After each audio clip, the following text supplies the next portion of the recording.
o ativismo, desde que eu me conheço como pessoa, angolano, quando eu comecei a acompanhar política, porque numa primeira fase, quando éramos putos, crescemos a ouvir: "Não fala política, vai morrer cedo". Aí descobrimos que isso era uma expressão de controle mental para afastar os jovens da política, ou pelo menos da reivindicação. A ideia é que quando eu ouvia "não fala política", eu às vezes até nem estava a falar de política, era só falar que, por exemplo, o bairro em que vivíamos não está bom, não tem condições para a gente viver, por exemplo, não há saneamento, não há eletricidade, 24 horas e pronto. Se você tentasse reclamar um pouco das condições de vida, os teus familiares é que te diziam já: "Menino, não fala política, vai morrer cedo". Depois disso, foram surgindo os revolucionários. Os que eu me lembro é Brigadeiro Despacote, eu era miúdo, ouvia a música dele, sei lá que é Uauê, eu não sei se era do Brigadeiro, mas pronto, era nessa época. Uhum. Pronto, e Brigadeiro Despacote, pronto, ficou muito conhecido nessa época. Depois do Brigadeiro Despacote, eu já um pouco mais crescido, ouvia o Kid MC. Uhum.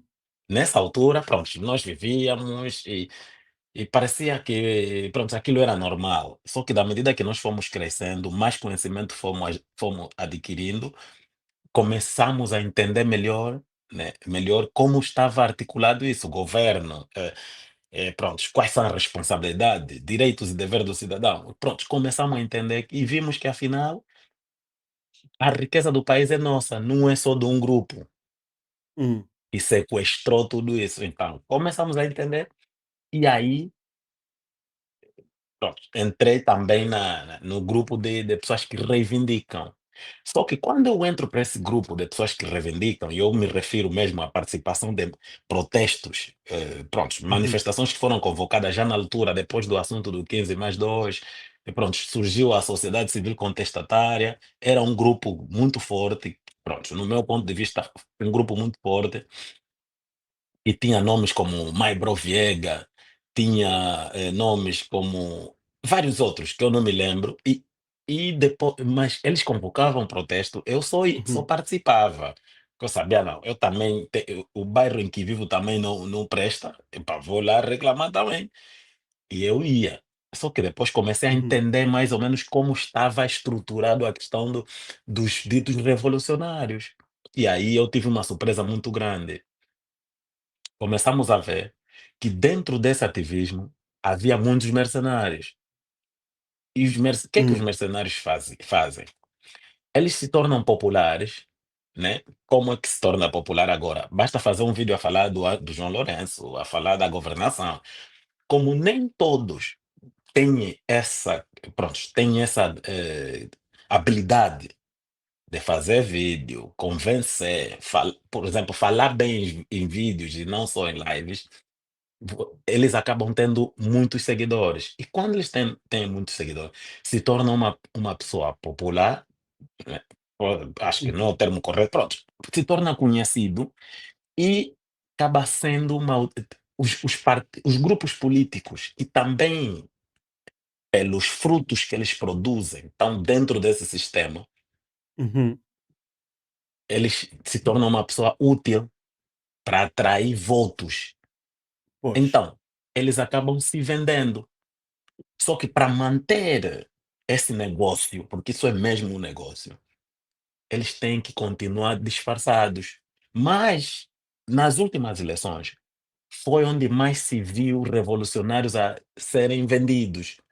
Estavam a ser vendidos. Uns ficaram no MPLA, como o Kid MC. Eu, desde que comecei a ouvir o Kid MC, nunca lhe ouvia falar que ele era do MPLA.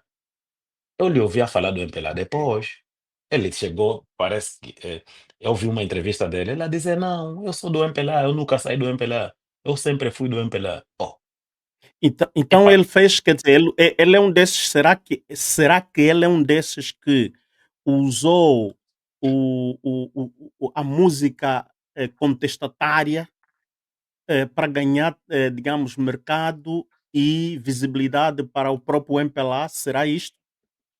o que deve-se ele não, por exemplo, quando eles ganham esse mercado, eles, numa primeira fase eles ganham, eles procuram ganhar um mercado para se fortalecerem a si próprio, para depois servirem de negócio. Por exemplo, quando o Kid MC, quando ouço o Kid MC, é um músico revolucionário, as letras deles, eu admirava o Kid MC pelas letras que pronto, ele contesta a forma de governação nas letras. Pode não ser em todas as músicas, mas na maior parte das músicas ele é um contestatário. Então, se você é um Uhum. contestatário e eu também nunca lhe ouvi a dizer que ele não era do MPLA, mas ele também não disse, entende? Ok, Ele ok. eu pelo menos nunca pensei que ele fosse do MPLA. Então, como Ok. muitos outros, prontos, elementos da população geral, que são os Uhum. seguidores. Uhum. Nós não sabíamos, e eu falo nós porque eu já conversei com amigos e outras pessoas que disseram: sim, eu me senti traído pelo Kid MC, porque pá, é alguém que nós tínhamos na linha da frente, contestar sobre as nossas más condições de vida, e de repente ele diz: não, eu sou do MPLA e apoio as políticas do MPLA. Tem que se melhorar.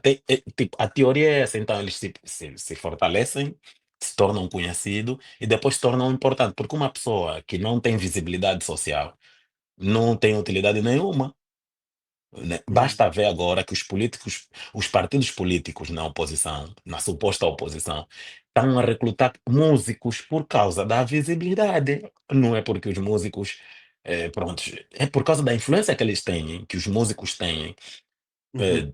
na população, Uhum. para atrair votos, é só.